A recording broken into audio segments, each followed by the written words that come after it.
Anak-anakku apa kabar? Saya harap kalian sehat-sehat ya. Hari ini kita akan belajar dari seorang tokoh ya. Siapa dia? Ini adalah Raja Salomo ya. Kita akan belajar mengenai Raja Salomo yang bijaksana. Nah, sebelum memulai pembelajaran, saya mengingatkan kalian ya untuk selalu hidup sehat ya. Kita istirahat yang cukup ya, makan makanan bergizi, kalau perlu kita berolahraga ya, senam-senam ya, gerak-gerak tubuh kita supaya sehat ya. Kalau bepergian jangan lupa memakai masker ya. Supaya kita terbebas dari virus-virus corona ya. Oke anak-anakku, hari ini kita akan diajak untuk bijaksana seperti Raja Salomo ya. Anak-anakku, manusia hidup itu pasti dihadapkan pada banyak pilihan ya. Pilihan 1, pilihan 2, pilihan 3, ya misalnya nih kita bangun tidur, kita milih bangun jam berapa ya, mau bangun jam 6 atau jam 5 atau jam 8 atau jam 10 ya. Itu pilihan-pilihan, tetapi kita harus memilih satu dengan bijaksana dan benar ya. Misalnya nih, kita bangun misalkan aku memilih bangun jam 10 lah. Aduh kita nanti nggak sekolah, jadi sekolahnya jadi terlambat ya. Kalau misalkan kita pilih bangun jam 6 atau jam 5 ya, kita bisa bangun pagi, bersih-bersih, ya merapikan tempat tidur, ya persiapan untuk sekolah. Ya. Jadi ada banyak hal yang bisa kita lakukan, ya. Dan kita harus melakukan itu dengan bijaksana tentunya. Supaya apa? Supaya kita hanya memilih salah satu pilihan yang akan kita lakukan. Dan bijaksana itu berbeda dengan yang namanya kepandaian, ya. Kebijaksanaan itu nanti ya dengan kepandaian orang akan Orang nanti bisa dapat menggunakan kepandaiannya untuk menipu orang lain ya. Ini yang kadang-kadang terjadi dalam masyarakat ya. Orang yang pandai malah memandai ya,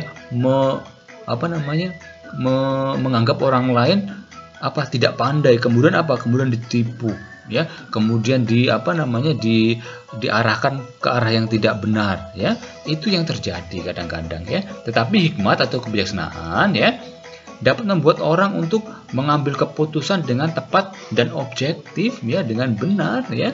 Karena apa? Karena kita mampu membedakan yang baik dan yang benar ya. Orang bijaksana itu bisa membedakan yang baik dan benar ya, sehingga keputusan yang diambil itu tepat tentunya ya.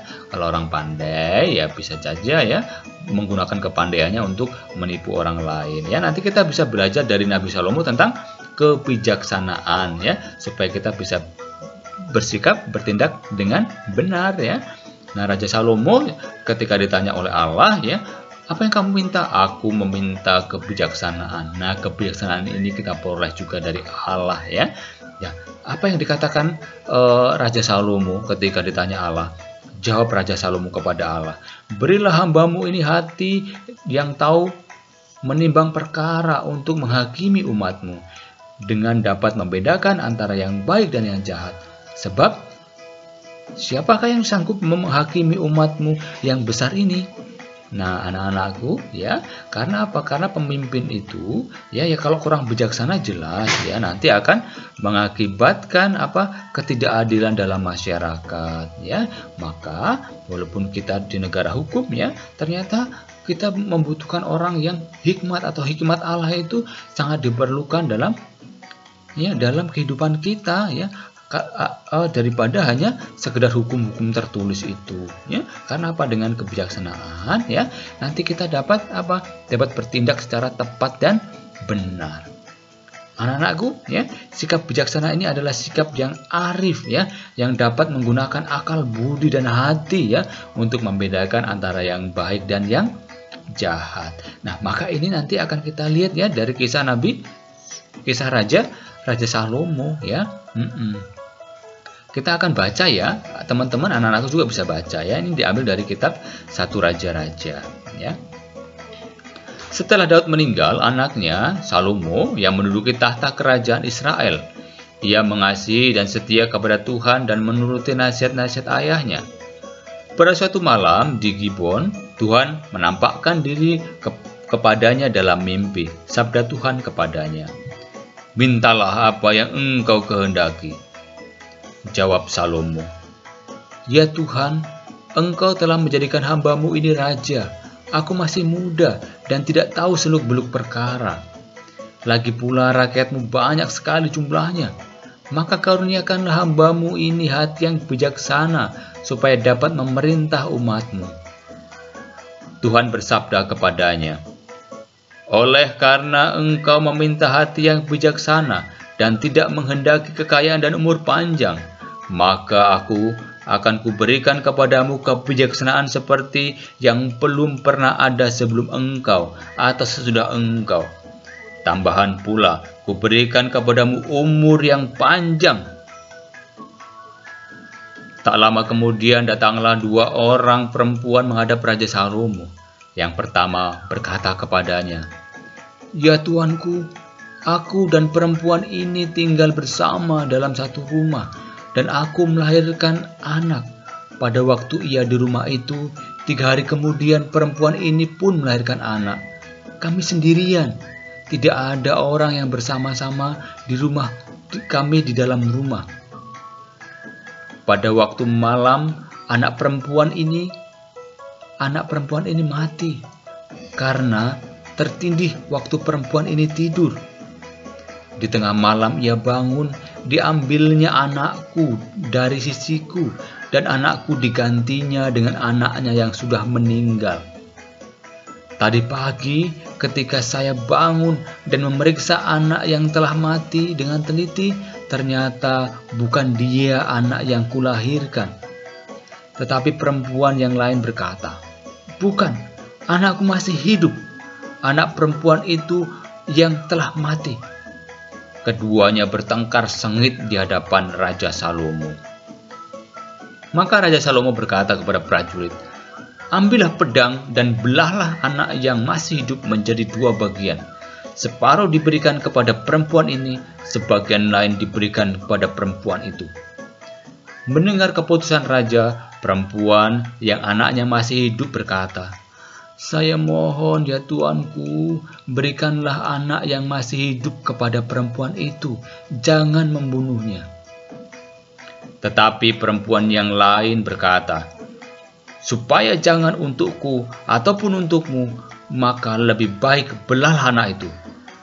Mendengar itu, maka raja memutuskan, "Berikanlah anak yang masih hidup itu kepada perempuan yang menyayangi nyawa anak itu, karena dialah ibunya yang benar."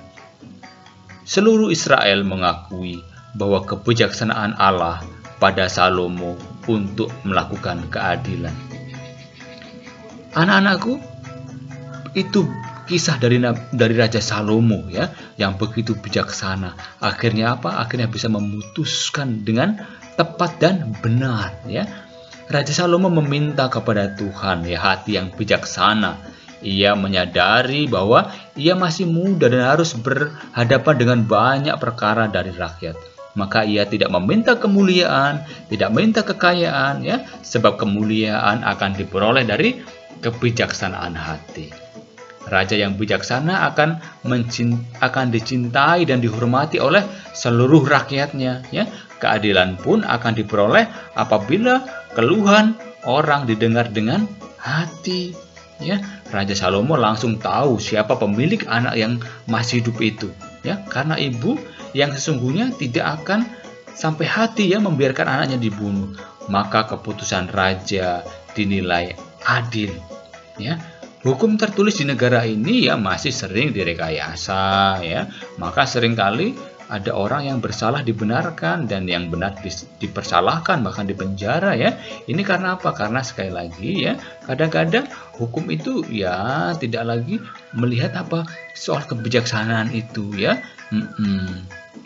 Jadi hal ini menunjukkan bahwa sikap bijaksana hendaknya dimiliki oleh para pemimpin ya, sehingga seluruh rakyat memperoleh keadilan. Jadi raja yang bijaksana, pemimpin yang bijaksana akan membawa seluruh rakyat untuk memperoleh keadilan ya, karena ini harus diperjuangkan keadilan ini ya.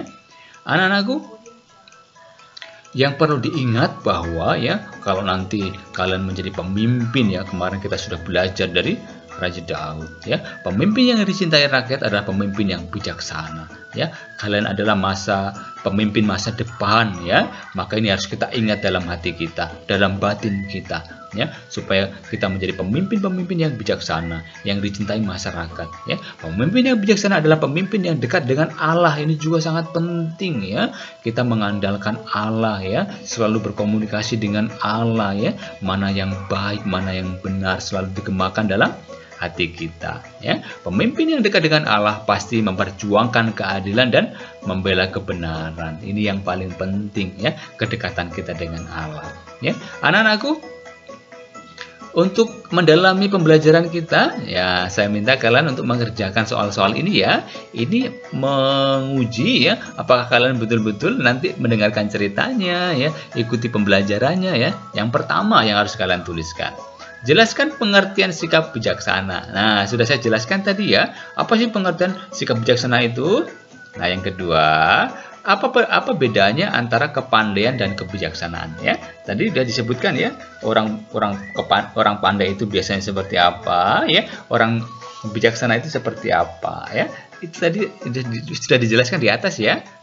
Yang ketiga, jelaskan manfaat sikap bijaksana dalam kehidupan bermasyarakat. Nah, ini juga sudah saya jelaskan tadi yang terakhir, ya. Supaya untuk menciptakan masyarakat yang apa tadi? Ya, silakan ditulis, ya. Terus, teladan apa yang bisa kita contoh, yang bisa dicontoh dari kisah tentang Raja Salomo, ya. Silakan 4 ini kalian kerjakan di buku, ya. Supaya nanti Bapak Ibu Guru juga tahu, ya, nanti dikirimkan, ya, ke Bapak Ibu Guru supaya tahu bahwa kalian betul-betul sudah memahami pembelajaran kita hari ini, ya, kita tentang Raja Salomo yang bijaksana, ya. Oke teman-teman, anak-anakku, cukup pembelajaran kita pada kesempatan ini, ya. Jangan lupa yang belum subscribe, ya, tekan tombol subscribe di bawah, ya. Jadi supaya kita jangan tertinggal pelajaran-pelajaran berikutnya. Bagi anak-anakku yang belum atau tertinggal pembelajaran, ya, atau pingin lihat video pembelajaran sebelumnya, ya, silakan nanti kalian lihat di link deskripsi, ya. Itu ada tema-tema yang mungkin kalian perlu juga pelajari, ya, di video-video sebelumnya, ya, sebelum Raja Salomo yang materi Raja Salomo yang bijaksana ini, ya. Nanti ada materi-materi yang mungkin kalian belum pelajari atau yang ingin kalian lihat lagi, ya. Nanti silakan lihat di link deskripsi di bawah itu, ya. Nanti ada link-linknya, ada tema-temanya. Nanti kalian bisa klik, ya. Jadi kalau misalnya belum subscribe, silakan subscribe, ya. Nanti supaya kita selalu terhubung, ya. Kalau ada pembelajaran baru langsung ada di notifikasinya, ya. Jangan lupa juga pencet tombol loncengnya, ya, supaya ada suaranya, ya, ada kling gitu. Kalau ada tema baru nih pembelajaran hari ini gitu, ya.